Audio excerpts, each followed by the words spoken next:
cual estoy hablando. De lo contrario, si tuviera el gusto de estar hablando personalmente con ustedes, presencialmente, tendría la mascarilla colocada. Bueno, se me ha pedido que enfoque el tema, la ansiedad y los trastornos anímicos en tiempos de pandemia, y debemos decir, en primer lugar, que hay la emoción central que ocurre en una situación de estas es el miedo.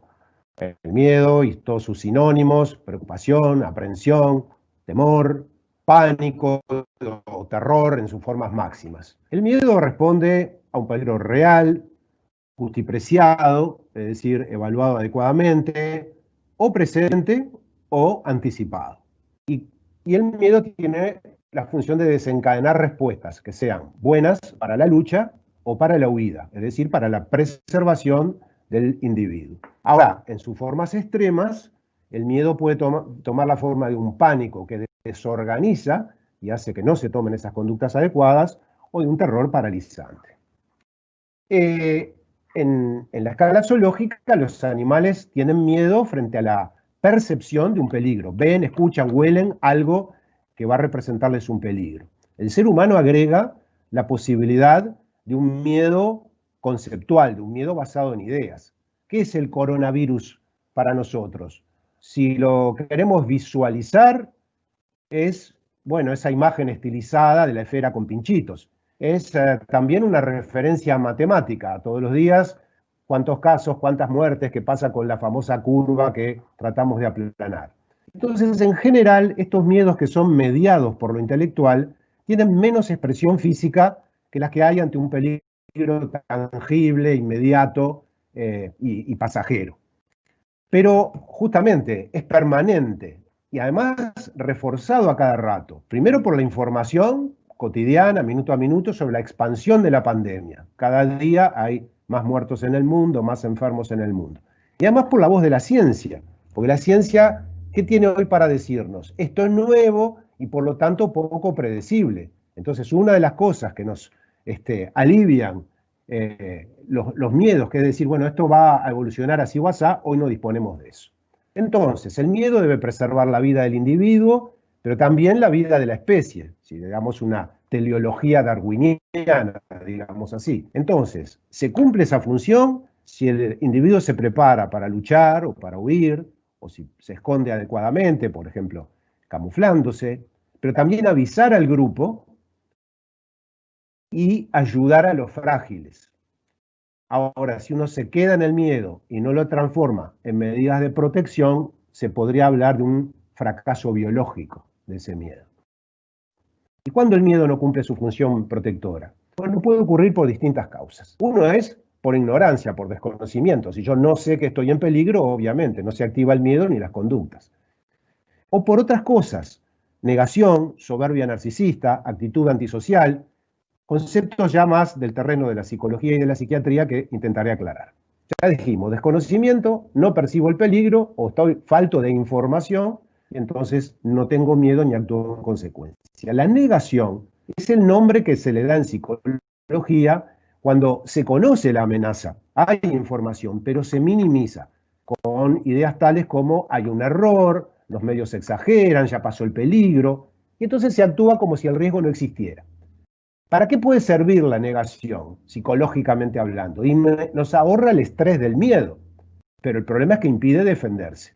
Por ejemplo, al día de hoy, las buenas noticias que hemos ido teniendo sobre la pandemia en nuestro país podrían fomentar la negación. Bueno, no, esto ya pasó, ahora ya no es más necesario cuidarse.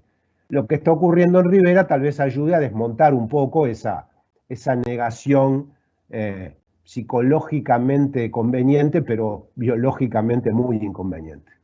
Después está lo que podemos denominar la actitud soberbia, que es propia de las personalidades narcisistas. Las personalidades narcisistas tienen una distorsión en más de su autoestima. En el barrio le dirían los creídos. Creencia irracional en su propia fortaleza. Por ejemplo, no, yo no me voy a pescar el virus, yo soy fuerte, yo soy sano, ¿por qué me voy a enfermar? A veces la creencia ya no es solo individual, es a la del colectivo al que pertenece, como el presidente de Bielorrusia que decía, acá nosotros somos fuertes, no nos vamos a enfermar, y la cosa se vuelve más problemática si no solo pertenecen, sino que dirigen un colectivo, como los dirigentes políticos que en algunas naciones han actuado, al menos al principio, de esta manera. Además, las personalidades narcisistas tienen poca empatía y poca preocupación por el prójimo. Entonces, por ejemplo, no usan el tapabocas. ¿Y por qué? Bueno, primero porque yo no estoy enfermo. Y segundo, bueno, si estuviera y alguien se llegara a contagiar, problema del otro. En el último grado, la llamada actitud antisocial. Por ejemplo, sería alguien que se supiera portador por sospecha, porque yo qué sé, viene de una zona donde hay epidemia o confirmado y no respeta el correspondiente aislamiento. El miedo tiene manifestaciones físicas. La fisiología del miedo implica aumento del tono muscular, del diámetro pupilar, de la frecuencia cardíaca, la presión, la frecuencia respiratoria. Y en personas hipersensibles a las señales corporales, el miedo a tener algo, cuando sienten algo en el cuerpo y se asustan en cuanto a qué les puede estar pasando. Muy conectado al miedo está el estrés. El estrés es un programa de respuesta preestablecido, ya sea ante trauma agudo, que fue para lo cual inicialmente se desarrolló la idea por Selye ya de muchas décadas atrás, o al peligro de trauma. Entonces, ¿qué nos permite? Permite la adaptación, pero tiene costos psíquicos y tiene costos físicos. ¿Por qué? Porque se procesa a través de la descarga adrenérgica y de la respuesta suprarrenal, que determinan cambios psíquicos, como el miedo, como la ira, o la focalización de la atención, a veces a un grado extremo que puede llegar a ser peligroso, me centro en lo peligroso, en lo que me amenaza, pero luego me distraigo de otras cosas que pueden ser relevantes, y los cambios orgánicos, la tensión muscular, los cambios cardiovasculares, respiratorios, incluso los inmunitarios. Los linfocitos tienen receptores adrenérgicos. Entonces, cuando uno entra en situación de estrés, se establece una nueva homeostasis, que es adaptativa, pero que debe ser transitoria. Por lo tanto, la clásica curva de evolución temporal del estrés, ¿qué nos dice? Que hay un nivel de resistencia normal, ante una alarma se produce la reacción, sube el nivel de activación del organismo para un estado de resistencia, pero si esto continúa, sobreviene un estado de agotamiento. Y la vulnerabilidad frente al estrés puede estar condicionada desde los genes, personalidades frágiles toleran menos el estrés. Si en la biografía hay una historia de trauma psíquico precoz, abuso en la infancia, etcétera, abandono o reiterado, se es más frágil frente a él. Y después está la situación actual. El individuo puede estar agotado, puede estar debilitado y puede estar, como lo están lamentablemente muchos compatriotas y personas en todo el mundo, en situación de desprotección material, los que han perdido el trabajo, los que tienen grandes carencias materiales o afectivas. Pasemos a ansiedad. En el lenguaje coloquial, cuando decimos fulanito es ansioso, más bien lo que queremos decir es impaciente, siempre está apurado. En el lenguaje técnico no, acá hay un gap entre una cosa y la otra. En el lenguaje técnico, ansiedad es un miedo inadecuado. Se presenta como un paciente ganado por la ansiedad, ya en la sala de espera, está inquieto, está movedizo, golpea a ver si lo atienden. Una vez que uno lo mira, tiene la mirada brillante, los ojos muy abiertos, la frente contraída, se puede apreciar una piel sudorosa, un temblor. Cuando se sienta o se acuesta en la camilla, se lo ve que no puede quedar quieto un minuto. Cuando se entra a la anamnesis, son desorganizados para expresar los síntomas, uno tiene como que bajarlos un poco a tierra, bueno, no, pero dígame bien claramente. El discurso está centrado en el miedo, tengo mucho miedo de que esto sea tal cosa, tal otra. Síntomas físicos son imprecisos, son cambiantes. Si ya han estado en tratamiento, la respuesta es a veces muy buena y después esa misma respuesta se convierte en mala. En general hay trastornos del dormir, hay trastornos en el apetito, en más o en menos, y todo tipo de síntomas inespecíficos, la cefalea, los dolores, malestar de estómago, etc. Cuando uno va al examen físico encuentra a veces taquicardia, a veces una hipertensión lábil. Cuando se tranquilizaron un poco bajó 20 milímetros la sistólica y 10 milímetros la diastólica, la hiperventilación o la hipertonía muscular. Pero, ¿cuáles son las consecuencias conductuales de la ansiedad? Mal control de la conducta, entonces salen innecesariamente, no se aguantan quietos y salen de manera imprudente o o el no cumplimiento por ansiedad social. Ansiedad social es lo que normalmente se llama timidez, ser avergonzado. En los primeros tiempos mucha gente no usaba mascarilla porque le daba vergüenza. Actitud frente a las propuestas terapéuticas. A veces un temor a los esto que usted me está recetando, que me está indicando, qué cosas me puede producir, o si ya recibieron, por ejemplo, una medicación, son hipersensibles a los efectos secundarios que puedan tener, y todo eso termina en un cumplimiento terapéutico inconsistente.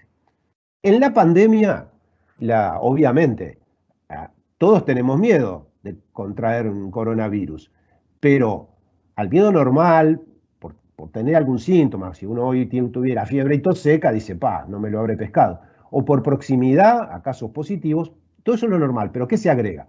Un registro exacerbado en cualquier síntoma físico que tengan. Si tienen algo análogo a lo que se describe para el COVID, lo consideran que es indudable, ya como que ni precisan que se les haga el hisopado porque están seguros de que lo tienen. Las rutinas se modifican a extremos a veces absurdos, y aparte nos demandan como médicos definiciones inmediatas en el diagnóstico. Quiero el hisopado cuando de repente no es el clínicamente indicado, o en lo terapéutico. Por ejemplo, la tendencia a decir, bueno, voy a usar esto porque si tengo el coronavirus, y así cualquier cosa que sale en la internet que se supone que podría ser útil, ahí están tratando de buscarlo. Ese es un aspecto, es decir, una forma patológica o desorganizante del miedo.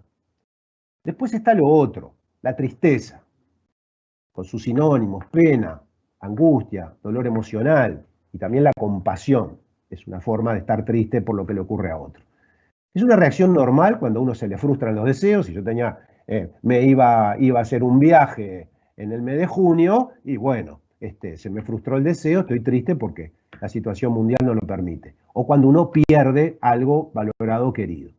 Entonces, la tristeza a veces la tenemos ya no cuando hemos perdido algo, sino que sabemos que se puede venir la pérdida.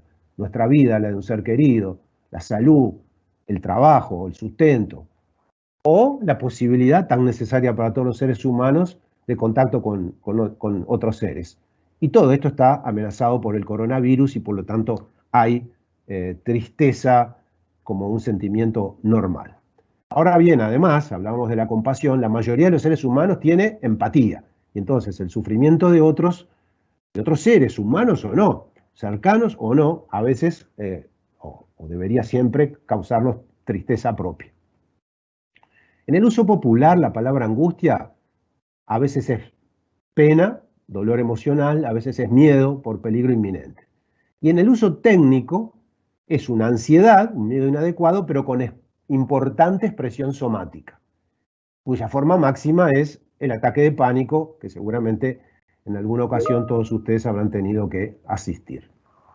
Ahora, pasamos de la tristeza, sentimiento normal, a la depresión, un síndrome en el cual la tristeza, el apagamiento, suele estar en el centro, pero que no es lo mismo. Si es un síndrome patológico, no es lo mismo que esa mezcla que nadie puede hoy evitar de miedo, tristeza y preocupación por la pandemia.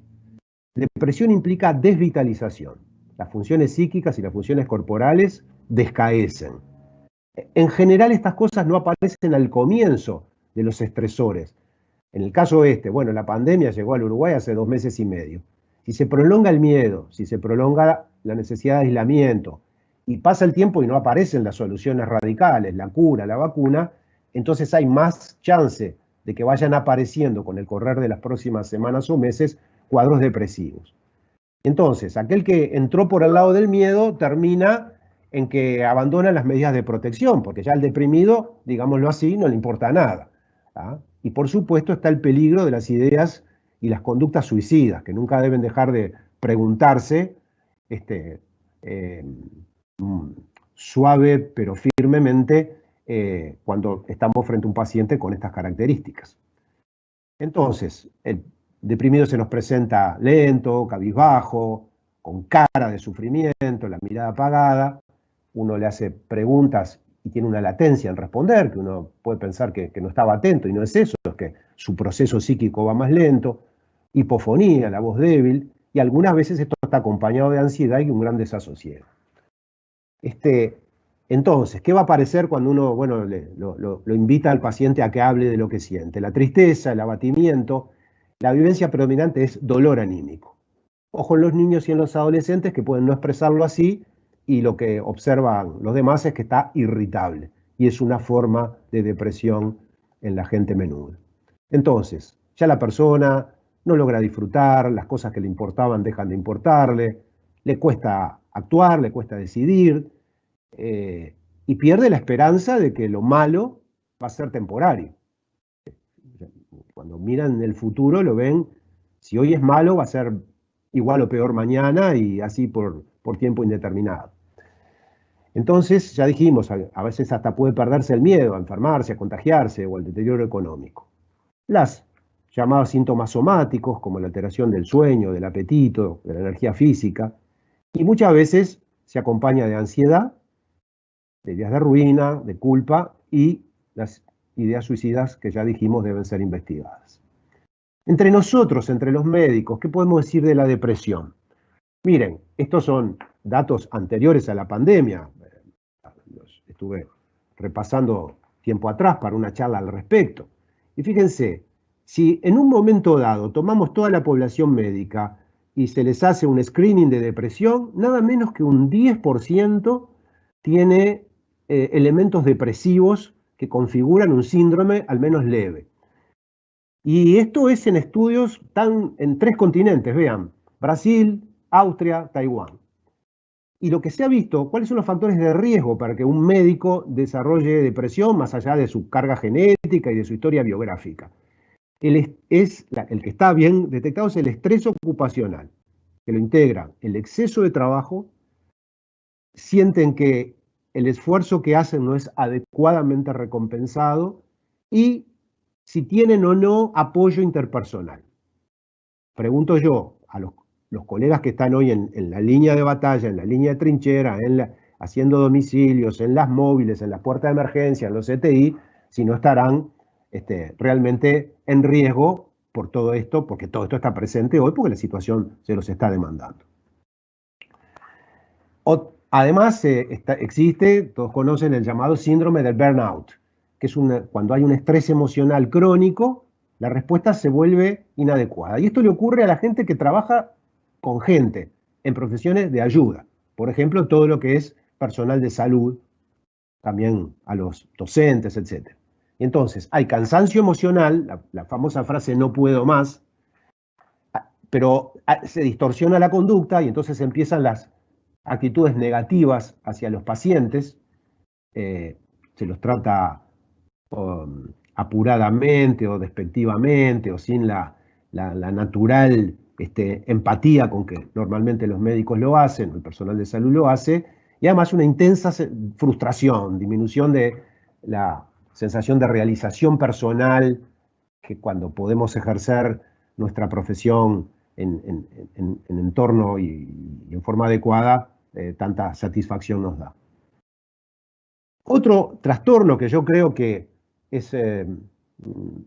no es un diagnóstico popular, pero que yo creo que va a ser el que le quepa a mucha gente a lo largo de este periodo, es el llamado trastorno de adaptación. Para diagnosticarlo tiene que haber habido un cambio negativo en las circunstancias de vida. Lo estamos teniendo todos. Y los síntomas, fíjense ustedes, recorremos todo lo que hablamos antes. Ansiedad, miedo, preocupación excesiva, humor depresivo, cambios de la conducta, ponerse violento, ponerse dramático, no se funciona igual. En los niños, conductas regresivas, enuresis, chuparse el dedo. En los adolescentes, se les desorganiza en un sentido de conductas díscolas, pero nada de esto llega a catalogar como trastorno de ansiedad o trastorno depresivo o trastorno de personalidad. Sería como una forma leve, en general transitoria, pero que sí ya configura un sufrimiento excesivo y una inadecuación en la conducta. Entonces, hemos repasado un poco, y acá sintetizamos en este slide, los correlatos normales y patológicos del miedo y de la tristeza. A su izquierda ustedes ven en amarillo lo normal. En el miedo hay tensión, hay inquietud, hay nerviosismo. Cuando esto pasa al lado de la patología, hay ansiedad, hay angustia, hay pánico, hay trastorno de adaptación. En el miedo hay cambios orgánicos adaptativos. Me pongo en tensión, me sube la presión, me aumenta la frecuencia cardíaca para luchar, huir, o lo que sea necesario. En cambio, cuando entramos en la patología empiezan las somatizaciones, es decir, lesiones orgánicas que se acentúan o aparecen, como por ejemplo trastornos en una úlcera gastroduodenal, o los trastornos somatomorfos, donde el médico no encuentra el correlato biológico, pero el paciente está sufriendo que tales dolores, que tales algias, que tal otra cosa. Ante la amenaza, la respuesta de estrés, ya lo dijimos, es necesaria, conveniente, y es una elevación transitoria del nivel de adecuación a las circunstancias. Ahora, se puede llegar a lo que se llama el trastorno por estrés, que después diremos alguna palabra sobre él, que no es lo mismo que estar estresado, el trastorno por estrés, o el burnout. Y por último, la tristeza y el duelo, sentimientos normales por lo que hemos perdido, esperamos que transitoriamente, por la pandemia, puede convertirse en depresión. Bueno, repasado esto, nos preguntamos, ¿cuáles son las perspectivas? Vamos a sufrir un estrés prolongado, muy probablemente bastante prolongado. Por lo tanto, nuestra salud psíquica puede estar en riesgo. Y digo nuestra porque nadie está vacunado, por fuerte que seas, por joven y sano que seas, por florecientes que sean tu situación personal. Nadie puede decir hoy, a mí la pandemia psíquicamente no me va a afectar. Y entonces, al principio, nerviosismo, cambios de carácter, dificultades de convivencia, alteraciones de la sexualidad, o del sueño, o de la conducta alimentaria. Esos serían como los primeros niveles que no significan ya la instalación de una patología, pero que son, bueno, luces amarillas. Y eventualmente sí pasamos a la alerta roja, cuando se instalan trastornos psíquicos, o de novo, bueno, la persona nunca lo había tenido y aparece, o si ya había patología psíquica previa, esta vuelve, o si estaba presente, se agrava. Entonces, como ya dijimos, el trastorno de adaptación sería la forma más leve, pero en personas más vulnerables tendremos los trastornos de ansiedad, la hipocondría, o sea, la convicción de estar enfermo que es casi inamovible, la depresión, la desesperación, el autoabandono, culminando en el deseo de morir, pero además en el orden orgánico, por sedentarismo y por sobrealimentación, que se unen con el estrés, nos pueden esperar el sobrepeso, la diabetes, el daño cardiovascular y osteoarticular y muscular. Tal vez comenzará a aparecer el trastorno de estrés postraumático, cuando yo hoy decía trastorno por estrés, que no es lo mismo que estrés. El postraumático tal vez haya que llamarle después pospandemia. ¿Qué es? Es una respuesta que es tardía, que es diferida a una situación estresante, breve o duradera, muy amenazante o muy catastrófica. Siempre se describe, bueno, después de un terremoto, después de haber vivido un accidente de auto grave, una enfermedad que puso claramente en peligro la vida. Y que las sintomatologías son, esencialmente, lo que lo caracteriza es esto, episodios reiterados, donde el individuo vivencia el trauma casi tan intensamente como si estuviera ocurriendo en el momento. Y le pasa en la vigilia, de repente está ocupado, está haciendo algo, y le viene, se le instala el recuerdo con toda la carga emocional, o a veces no lo deja dormir porque en una misma noche sueña 3 o 4 veces con aquello. Y eso puede llevar a estallidos dramáticos de miedo, también de agresividad, cuando algo le evoca, y hay un estado de hiperactividad vegetativa, sobresaltos, insomnio. Y por supuesto, como siempre, hay como una vía final común donde ansiedad, tristeza, no disfrutar y hasta ideas suicidas, en estos casos no son infrecuentes. Y además, como fondo, el individuo se siente en una especie de embotamiento emocional, o sea, no reengancha a pleno con su vida cuando ya había pasado el peligro. Eso es como perspectivas. Entonces uno se pregunta, bueno, ¿y qué podemos hacer? ¿Qué prevención se puede hacer? Están las estrategias individuales y están las estrategias sociales. El individuo, y debemos alentar a nuestro paciente a que así lo haga, debe procurar información adecuada sobre las medidas de protección contra el coronavirus. Hubo en un momento que eran muy confusas las señales, ahora creo que se han ido clarificando. Hay que, una cosa muy importante, aceptar y valorar esos cambios de conducta. No es, bueno, qué tragedia que no puedo salir, qué tragedia que tengo que andar de tapabocas, sino decir, bueno, qué suerte que hay tapabocas, qué suerte que estamos avisados de que nos conviene movernos menos por la ciudad paseanderamente como nos gusta hacer. Para el día tener una agenda sana de actividad y que sea realista. Si digo, bueno, voy a aprovechar esto para, no sé, para pintar toda mi casa o para leerme 40 libros, bueno, si se hace y se hace con gusto, fantástico, pero no tiene que ser una autoimposición. Promover que, aunque estén confinados o semiconfinados, se haga actividad física, dieta sana, que busquen esparcimiento, que busquen diversión. La gente a veces en la consulta me confiesa como con vergüenza, ay, ahora estoy 4 horas mirando series o 3 horas jugando un jueguito de la computadora. Y yo creo que en estas circunstancias, si eso le genera alivio psíquico y no va en detrimento de las cosas básicas, no debería ser censurado. Por supuesto, evitar los psicotóxicos, el alcohol, las drogas y cumplir las prescripciones médicas, que a veces la gente se desorganiza en cuanto a eso. Y muy importante la integración en una red de vínculos, hay que fomentarlo, que sigan en contacto con los allegados, o por ejemplo los medios participativos, digo estos programas de radio, de TV, en que la gente escribe y el conductor les contesta. Bueno, es una manera de sentirse en colectividad, aunque sea virtual y muy abstracta. O las redes sociales, que en fin, ya sabemos, tienen pros y contras, pero bien usadas son una manera de no entrar en el aislamiento.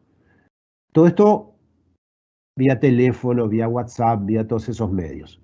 Y toda vez que sea posible el contacto presencial, para el ser humano es positivo ver a otros, así sea de lejos, hacerse chau de lejos, salir a la ventana y aplaudir a los que quiera aplaudir. Eso no debe ser desdeñado, por el contrario, debe ser promovido. El que sea factible, el que no transgreda las medidas de seguridad.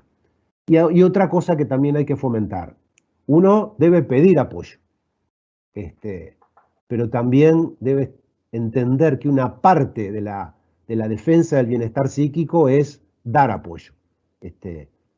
Necesito que me cuiden, pero si cuido de algún modo al prójimo, eso me beneficia también en mi equilibrio psíquico.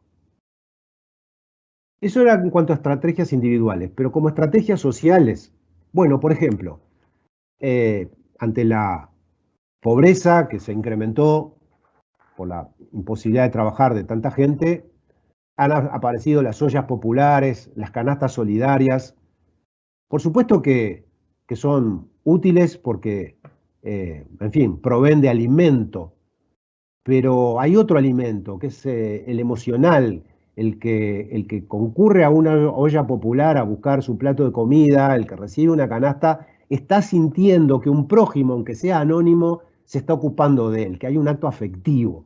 Y a mí me parece que eso es de valor no solo orgánico, es de valor psíquico para el receptor de esa forma de ayuda.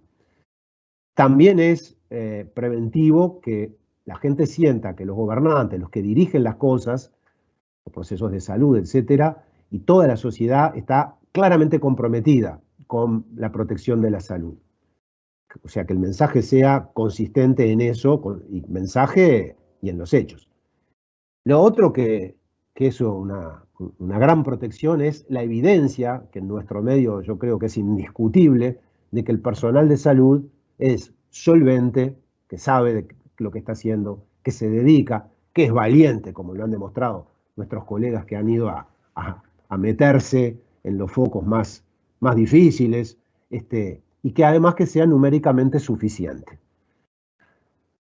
Y entonces la contrapartida de esto, y uniendo con lo que hablábamos hoy sobre los factores de riesgo para el personal de salud y en particular para los médicos, necesitamos que las instituciones tengan un compromiso claro de que respetan y cuidan a su personal. Hubo un primer momento, cuando comenzó la epidemia, que no en todos los lugares esto estaba claro. Desconozco si al día de hoy se puede decir que se ha resuelto plenamente, tal vez no, pero sí tengo la impresión de que ha habido una mejoría en eso que debería continuar. Bueno, muy bien. Y cuando las cosas se han desequilibrado, cuando se han desorganizado, ¿qué podemos hacer como estrategia terapéutica? Las herramientas que hacen al mismo tiempo profilaxis y tratamiento son del orden psicológico y del orden biológico. Cuando ustedes reciben con respeto, con aceptación, con contención al que viene a la consulta o pide consulta, ahí se está protegiendo la integridad psíquica de esa persona. Cuando uno les da comunicación adecuada de la información científica pertinente, es decir, los ayuda a estar mejor parados, a sentir que tienen herramientas válidas, convalidadas por la ciencia de cómo cuidarse. Bueno, apoyarlos y guiarlos en lo que podamos, que no siempre está a nuestro alcance, a afrontar las situaciones complejas a que la gente está hoy desde diversos ángulos sometida. Si es posible, entrar en interacción con el entorno familiar y laboral, porque a veces uno, por ejemplo, haciendo una recomendación a los jefes de alguien sobre la situación de trabajo, que no necesariamente es ponerlo en licencia médica, puede favorecer que las cosas se reequilibren más rápidamente. Y a su vez, por suerte, tenemos un sistema que es el 0800 1920, donde cualquier persona llama y sin tener que pagar nada, o tiene una escucha inmediata en el momento que está en crisis, en el momento que está angustiado, y recibe una primera contención y una guía sobre hacia dónde tiene que irse dirigiendo. Y en lo biológico, por supuesto, los cuidados generales de salud, de la alimentación, de cuidar del frío, etcétera, los cuidados médicos, los cuadros, los bronquíticos crónicos, los EPOC, los pacientes cardiovasculares, etcétera, todo lo que debemos dispensar. Y a los efectos de los factores ya, la sintomatología psíquica o psicopatológica, la medicación de efectos generales, que básicamente son los ansiolíticos y los facilitadores del sueño, porque una cosa que uno ve es que mucha gente que está llevando bastante bien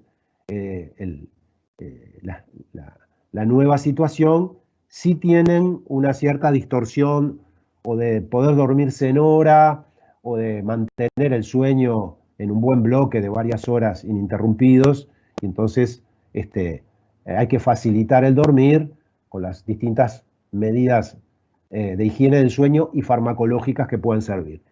Y por último, medicación específica, que en este caso concretamente hablamos de la medicación antidepresiva. Entonces, ante síntomas de ansiedad, aún los que no constituyen un trastorno, pero son una merma en la calidad de vida del sujeto, o ante un trastorno de ansiedad establecido, una ansiedad generalizada, cuadros de pánico, fobias, tenemos los ansiolíticos y los hipnóticos, cuando son necesarios y usados con prudencia, los fármacos serotoninérgicos, o sea, los que inhiben la recaptación de serotonina, tanto los que solo inhiben la recaptación de serotonina, los ISRS, o los duales, que inhiben la recaptación de serotonina y noradrenalina, los IRSN. A veces ustedes verán, de repente a los psiquiatras, pero los internistas, y en particular los geriatras, hacen mucho uso de algunos antipsicóticos que en pequeñas dosis pueden tener un efecto sedativo, buscando evitar, por ejemplo, en algunas personas, un fenómeno de acostumbramiento, etcétera, como un ejemplo muy usado hoy en día es la quetiapina, que de todos modos no debemos olvidar de usarla con cuidados por el eventual efecto hipotensor. Y los beta bloqueantes en esa gente donde la ansiedad se expresa en taquicardia de 110, 120, y bueno, y ese corazón sometido a ese estrés, muchas veces el beta bloqueo lo ayuda. Entonces, si hablamos de ansiolisis, hablamos de benzodiazepinas, cuyo mecanismo de acción, todos ustedes lo saben, es potenciar a los receptores del ácido gamma-aminobutírico, que es el tranquilizante endógeno. Es lo que nos tranquiliza después de después del estrés. Cuando no alcanza con el GABA hay que potenciarlo, actuando sobre los receptores para que estos sean más sensibles al GABA. Eso hacen las benzodiazepinas, que tienen 4 acciones de relevancia clínica. Uno es tranquilizar sin sedar, es decir, sin, como dice la gente, el público, sin dopar. También ayudan a facilitar el sueño, un ansiolítico baja la tensión y la persona se duerme más fácil, o cuando esto ni siquiera se logra por esa vía, los inductores del sueño, los llamados hipnóticos. Muchas veces es importante conseguir una acción relajante muscular, que es específica, pero que a su vez está ligada con la ansiedad, y hay una cuarta acción que no es de nuestro interés en este momento, que es la acción anticonvulsivante. Y entonces cuando uno tiene que elegir un ansiolítico, se plantea, a igualdad de acción ansiolítica, si yo digo, bueno, tal dosis del fármaco A me da probablemente la misma acción ansiolítica que tal dosis del fármaco B. ¿Cómo elijo? Un criterio es el farmacocinético, que es la vida media. El otro, que lo veremos a continuación, es el farmacodinámico, qué acciones tiene. Entonces, de vida media breve, el alprazolam, el Aceprax. Y el otro factor a considerar es el factor farmacodinámico. Una vez más, a igualdad de acción ansiolítica, algunas benzodiazepinas producen más enlentecimiento cognitivo y motor, o sea, son un poco más sedativas, pero además es diferente el grado de hipotonía muscular. Es mayor la relajación muscular con diazepam y bromazepam. Esto a veces puede ser algo que uno busca, y otras veces, por el contrario, algo que uno quiere evitar. Entonces, cuando quiere evitar entorpecimiento y quiere evitar hipotonía, el alprazolam ha conquistado un lugar que probablemente lo constituya en la benzodiazepina a considerar en primer lugar. Repito, igualdad de acción ansiolítica. Por último, los antidepresivos. Antidepresivo es el término que los engloba porque destaca una de sus acciones más importantes, que es mejorar la depresión unipolar o la depresión de la persona con trastorno bipolar. Pero todos los trastornos de ansiedad se benefician del uso de los inhibidores selectivos de la recaptación de serotonina o de serotonina y noradrenalina. El trastorno de ansiedad generalizada, que son esas personas que están permanentemente en estado de tensión, de miedo, que todo les parece que ya viene la catástrofe, sea cual sea. El famoso trastorno de pánico. La ansiedad social, que como decíamos hoy es una forma muy inhibitoria, muy bloqueante de la timidez. El estrés postraumático y también el trastorno obsesivo compulsivo. Todos estos obtienen beneficio, en mayor o menor grado, del uso de los antidepresivos.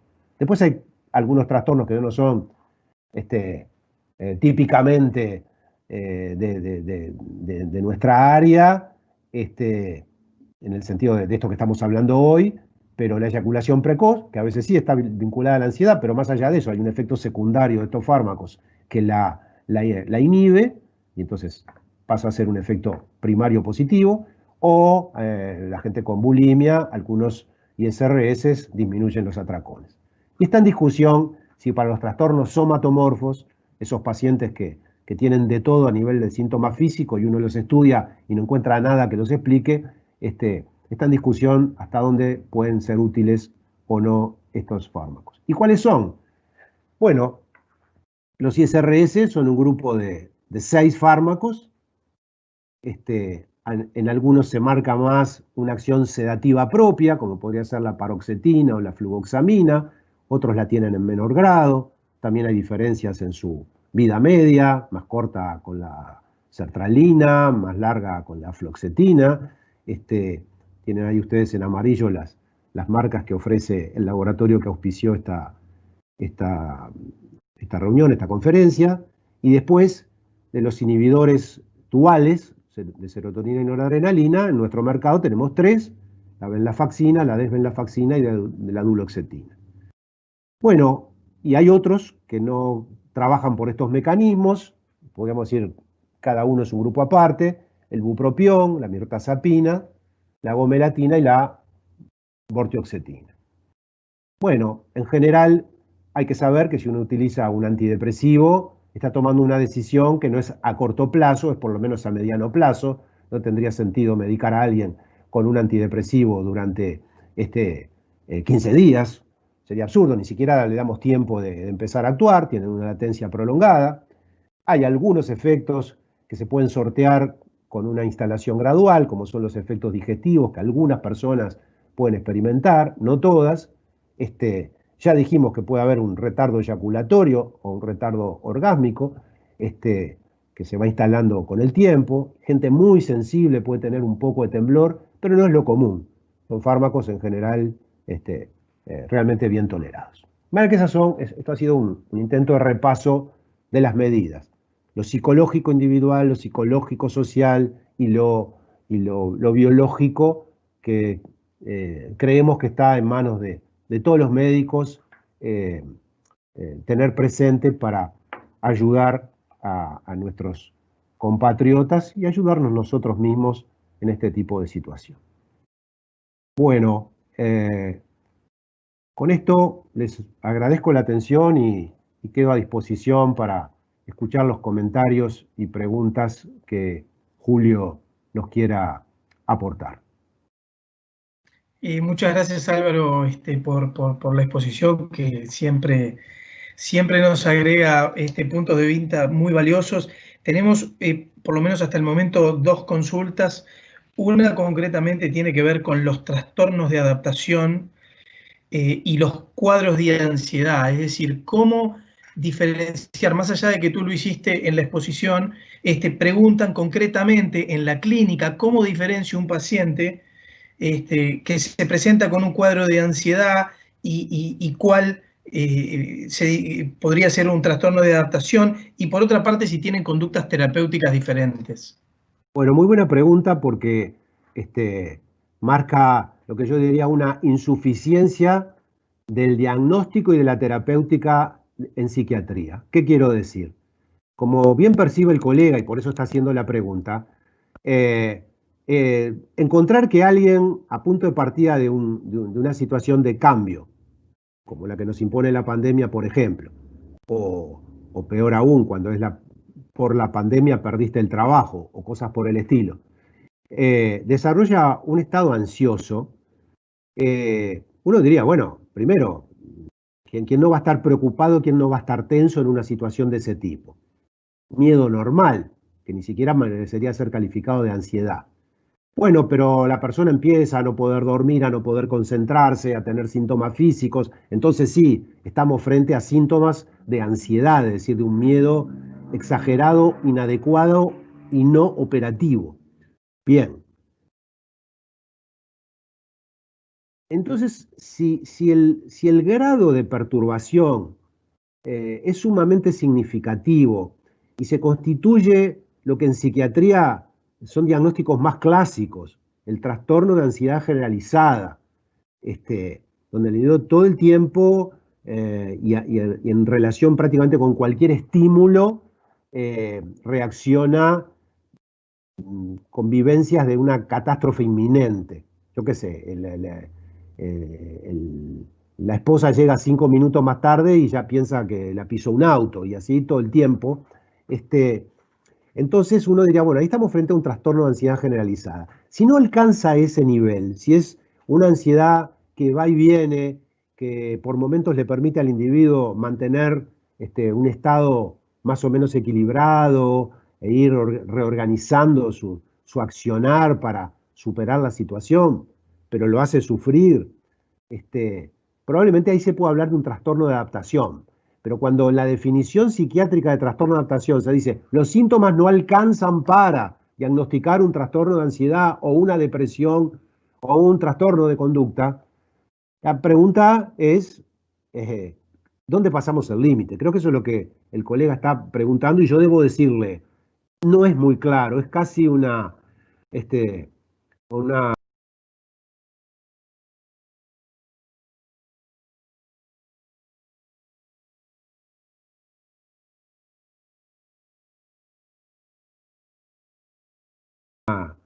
una construcción que hace uno en el diagnóstico. Uno de algún modo siente en algunos casos que, bueno, si retrocediera ese factor que desencadenó el trastorno de adaptación, rápidamente todo volvería a la normalidad. En cambio, uno a veces tiene la intuición de que ya se quebró el cristal, de que después que pasó algo, ya no lo podés recomponer, ya ingresó en un terreno de la estabilidad de la patología, para decirlo así.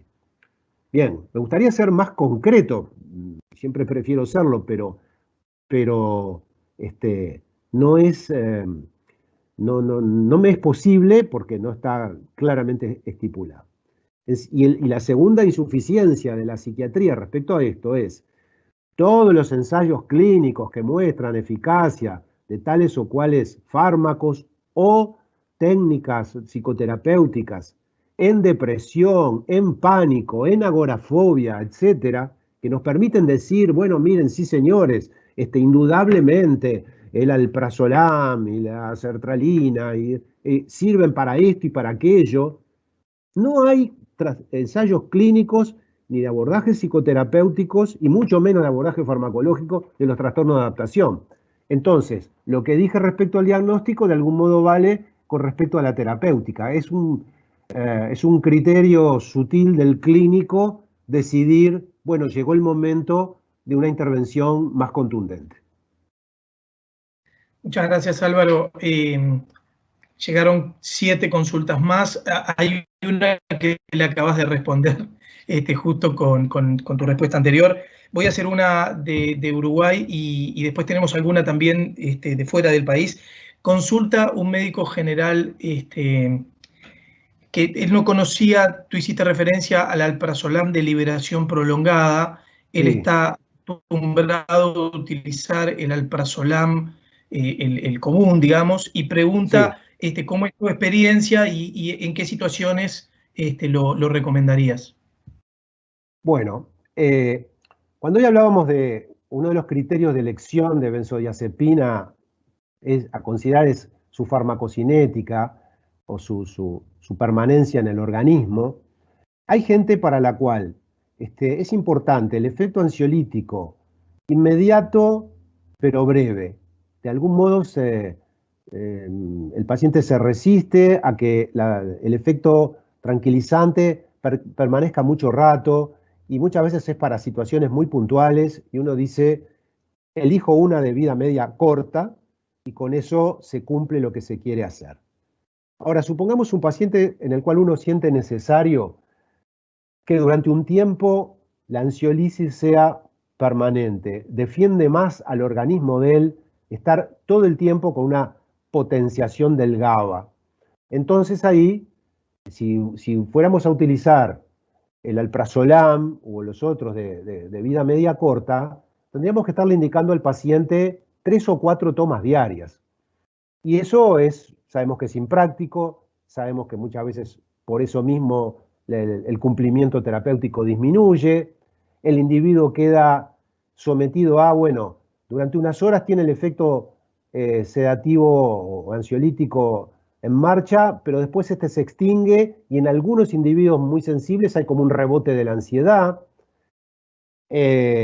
Si justo es una personalidad con alguna tendencia adictiva, esto se podría complicar. Entonces ahí uno prefiere los de vida media más prolongada, ya sea vida media en el sentido estricto en sangre, vida media plasmática, o las que, como lo tiene el alprazolam de liberación prolongada, por ingresar lentamente al organismo, van suministrando un nivel más estable en sangre. Y ahí entonces uno dice, bueno, muy bien, ahí benzodiazepinas clásicas como el diazepam o el bromazepam de vida media prolongada podrían ser una opción. Pero hoy decíamos que el segundo criterio es farmacodinámico. En lo farmacodinámico hay pacientes en los cuales uno quiere evitar la acumulación de metabolitos activos, quiere preservarlos de una hipotonía muscular que no es necesario buscar porque no es una expresión especial de contractura muscular como se manifiesta en la ansiedad, y entonces uno recurre, por ejemplo, al alprazolam de liberación prolongada que tiene, digamos, las bondades farmacodinámicas del alprazolam, pero que con una o a lo sumo 2 tomas diarias el individuo queda bien protegido a lo largo del día. Esa sería la razón para preferirlo. Muchas gracias, Álvaro. La verdad es que siguen llegando preguntas, así que te voy a hacer dos más, por favor, antes de cerrar la webinar. Nos consultan en relación a si la ansiedad y el estrés pueden influir también en trastornos de alimentación. Bueno, indudablemente.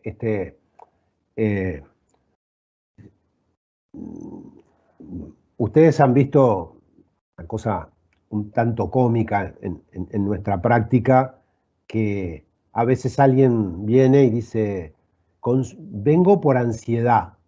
Bueno, con los años aprendí que uno a veces lo que la persona está queriendo decir es que está comiendo mucho, porque le enseñaron que eso era ansiedad oral y entonces este es un eufemismo para decir estoy muy glotón. Entonces, claramente, cuando un individuo está sometido a estrés, sus conductas alimentarias tienden a cambiar. Están los que dicen, la frase popular, se me cierra el estómago, y puede llegar a ser un peligro porque terminan perdiendo kilos.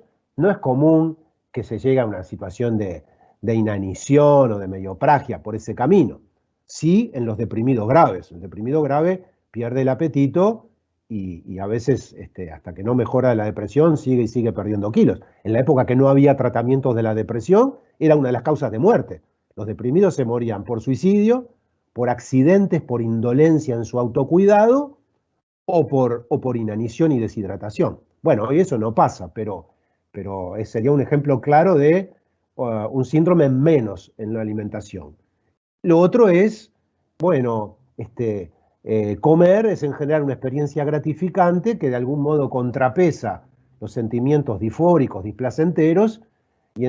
Ayer veía en la televisión, reportaban a Rizzo, de la librería Linardi Rizzo, le preguntaban qué es lo que se está vendiendo actualmente como libros, y dijo que una de las cosas que más se vendían eran libros de cocina.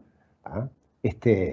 Y a todos les habrá llegado por WhatsApp un cómic donde hay dos señores, un señor y una señora absolutamente esféricos, y está la puerta de calle, que claramente es menor al diámetro de ellos, y el señor dice, bueno, se terminó la pandemia, pero ahora cómo salimos, ¿no?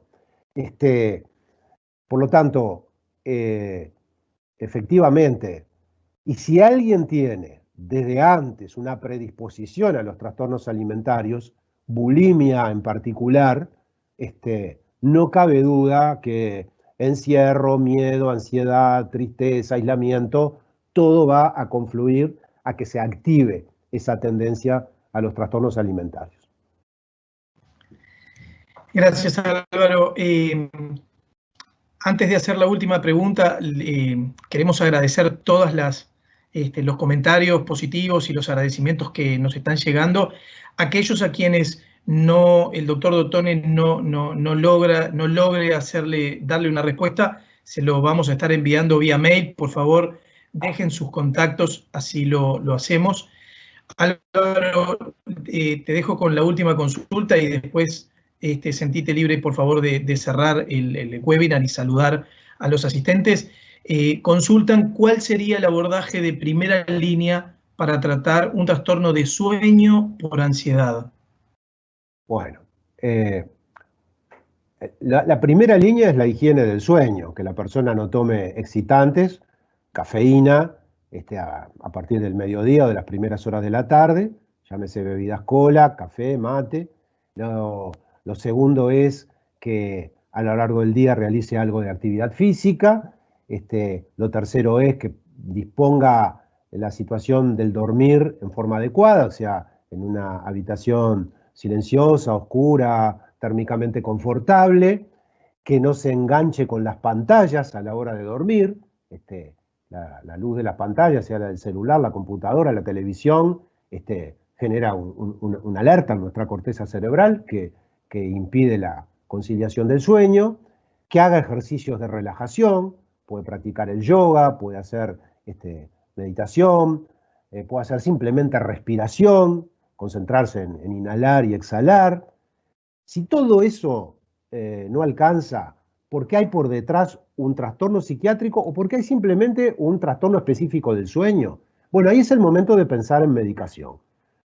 No empezaría por un hipnótico, empezaría por una benzodiazepina tomada un rato antes de la hora de acostarse, porque a veces esa disminución de la tensión ya permite que los mecanismos naturales del sueño actúen eficazmente y la persona se duerma. Cuando no es suficiente, bueno, entonces hay que pensar en medicación inductora del sueño, ya sea las de vida media más breve, como el midazolam o el solpidem, o las de vida más prolongada, como puede ser el flunitrazepam, que es un medicamento sumamente clásico, y sí, si uno entró en la política, tuvo que entrar en la política de la administración de hipnoinductores, una cosa muy recomendable es que cada no mucho tiempo se inste al paciente a hacer a probar una reducción. Yo siempre le digo a los pacientes, 3 días de prueba. Las 2 primeras noches con la nueva dosis menor que la anterior, seguramente va a extrañar, pero persista. La tercera es la vencida. Si a la tercera noche sigue durmiendo mal, hay que volver a la dosis anterior. Eso es lo que sintéticamente podría contestarle al colega. Bueno, ha sido un gusto compartir con ustedes. Les agradezco la atención que me hayan podido dispensar. No tengo la suerte de poder estar viéndolos y estar con esa interacción tan agradable que es persona a persona, pero quedo a disposición para seguir contestando por otra vía las preguntas que hayan quedado sin contestar y me despido y le agradezco a Celsius también por la invitación para esta charla. Buenas tardes para todos y muchas gracias por estar. Muchas gracias, Álvaro. Chau, chau. Hasta luego.